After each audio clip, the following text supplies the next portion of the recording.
प्रिय विद्यार्थियों, आज की स्टोरी हम शुरू करें इससे पहले हम बता दें कि यह स्टोरी जो है बीमारियों पर आधारित है। तो बीमारियों के नाम भी याद हो जाएंगे और स्टोरी भी बन जाएगी। तो चलिएगा बिल्कुल शुरू से शुरू करते हैं। और हाँ, अगर आप पहली बार चैनल पर हैं तो चैनल को जरूर सब्सक्राइब कर लें। ठीक है, चलिएगा देखते हैं। हमें बीमारियों से सावधान रहना चाहिए। ठीक है, अब हमने देखा यहाँ हमें, तो हमें की अंग्रेजी हम बनाएंगे वी। ठीक है, अब हम पहुंचे चाहिए, तो चाहिए के लिए अंग्रेजी हम कर देंगे शुड। क्या कर देंगे? Should, we should. ठीक है, वी शुड। अब आगे बढ़ेंगे, सावधान रहना। सावधान रहना होता है अवेयर। क्या होता है? अवेयर। तो अवेयर लगा देंगे, अवेयर मीन सावधान, और अवेयर के साथ ऑफ आता है, क्लियर होता है प्रीपोजिशन। तो वी शुड अवेयर ऑफ, बीमारियां होती हैं डिसीज। क्या होता है? डिसीजेज, ज्यादा है तो ऐसे बनेगा, we should aware of diseases. हमें बीमारियों से सावधान रहना चाहिए। ठीक है, अब अगला सेंटेंस क्या कहता है? बीमारियां हमें दरवाजे पर बुला रही हैं। तो बीमारियां यानी कि कौन बुला रहा है? बीमारियां। तो हम लिखेंगे डिसीजेज। क्या लिखेंगे? डिसीजेज। डिसीजेज यानी कि बीमारियां। अब हमने देखा कि टेंस कौन सा है, तो भैया टेंस मिला कॉन्टिन्यूअस, प्रेजेंट कॉन्टिन्यूअस। रहा है, रही है, रहे हैं आ जाए तो यानी कि यहाँ हेल्पिंग वर्ब हो जाएगी आर। Diseases are. ठीक है, अब वर्ब क्या है, क्या कर रही है? तो आंसर मिला बुलाना। तो बुलाना अट्रैक्ट भी लिख सकते हैं और कॉलिंग भी, अगर चाहे तो आप पर्सोनिफाइड करके कॉलिंग भी लिख लें। और कॉलिंग हमें, अस, कॉलिंग अस, दरवाजे पर। तो एट द डोर, क्या लिख देंगे? At the door. ठीक है, ये हमारा सेंटेंस क्लियर हुआ। डिसीजेज आर कॉलिंग अस, बीमारियां हमें बुला रही हैं एट द डोर, दरवाजे पर। बिल्कुल दरवाजे पर तो समझ लो बीमारियां खड़ी ही रहती हैं, बड़े सावधान रहना चाहिए। आगे है बुखार और जुकाम तो हमेशा तैयार रहते हैं। बिल्कुल, बुखार और जुकाम तो हमेशा तैयार रहते हैं। तो बुखार को हम लिखेंगे फीवर। क्या लिखेंगे? फीवर। एंड जुकाम बैड कोल्ड। बैड कोल्ड मतलब जुकाम। फीवर एंड बैड कोल्ड, बुखार और जुखाम हमेशा तैयार रहते हैं। आर ऑलवेज, ऑलवेज मतलब हमेशा, और तैयार रहना रेडी।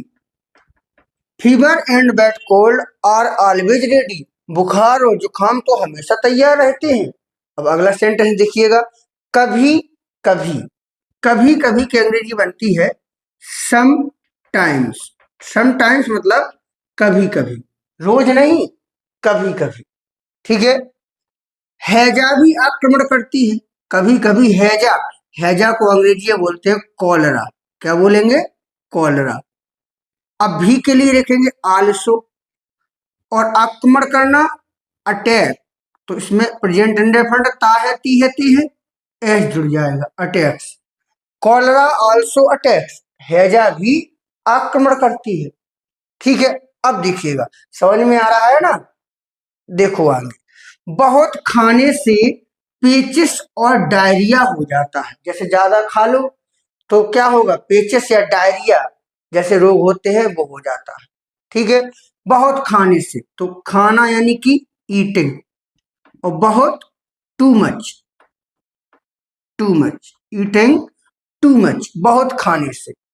ठीक है, अब हो जाता है यानी उत्पन्न कर देता है causes. Eating too much causes क्या उत्पन्न करता है?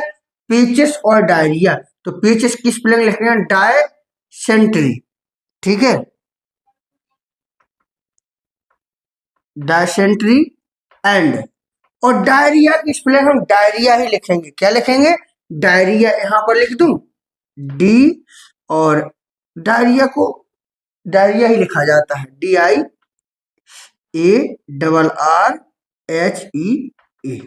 डायरिया। ठीक है, तो eating too much cause dysentery and diarrhoea, बहुत खाने से पेचिस और डायरिया हो जाता है। अगला सेंटेंस देखो, दमा और टाइफाइड बहुत भारी बीमारियां हैं। दमा, तो दमा को हम अस्थमा भी लिख सकते हैं, ठीक है, अस्थमा।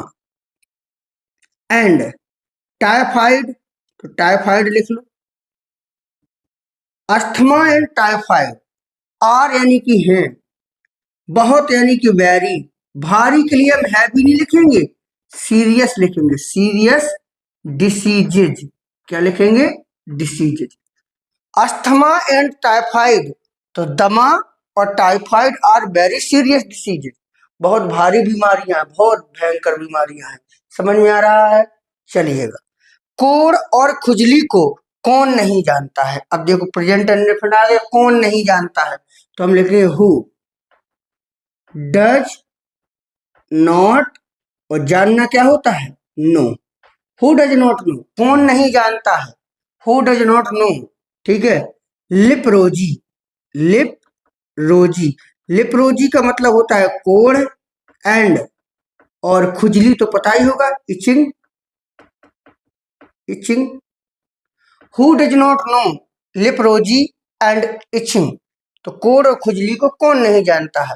हिचकी और कुकर खांसी कष्टदायक बीमारियां हैं। हिचकी, वैसे हिचकी इतनी आ जाती है ना जब, ठीक है, तो बहुत खतरनाक नहीं है, वैसे कष्टदायक कह सकते हैं। हिचकी से कोई काम, जैसे कोई गीत गा रहे हो, हिचकी आ जाए तो बड़ी कष्टदायक होता है। हिचकी को बोलते हैं हिकअप। क्या बोलेंगे? Hiccup, hiccup. एंड कुकर खांसी, बूफिंग, बूफिंग डबल ओ है, बूफिंग कफ, ठीक है। हिकअप एंड बूफिंग कफ, हिचकी और कुकर खांसी। अब हैं के लिए आर, कष्टदायक पेनफुल, पेनफुल, और बीमारी मतलब disease, diseases. Hiccup and whooping cough are painful disease, तो हिचकी और कुकर खांसी कष्टदायक बीमारियां हैं। कुछ लोग दवा खाना पसंद करते हैं, परहेज नहीं। तो कुछ लोगों का ऐसा होता है, वो कहते हैं दवा खा लेंगे लेकिन परहेज नहीं करेंगे, और जबकि हकीकत बात यह है कि 100 दवाओं से अच्छा है एक परहेज। 100 दवाओं से अच्छा क्या है? एक परहेज।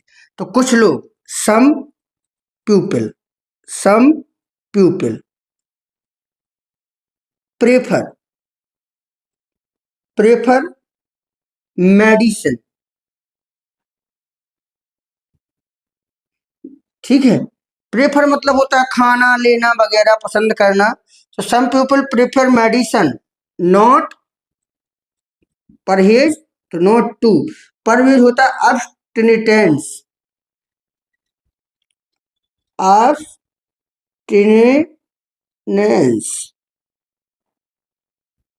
ठीक है, परहेज। और क्योर भी लिख सकते हैं परहेज के लिए, ठीक है। तो स्टोरी आपको कैसे लगी? अगर पसंद आई हो तो इसको जरूर शेयर कर दें ताकि और लोगों तक भी पहुंच सके। धन्यवाद।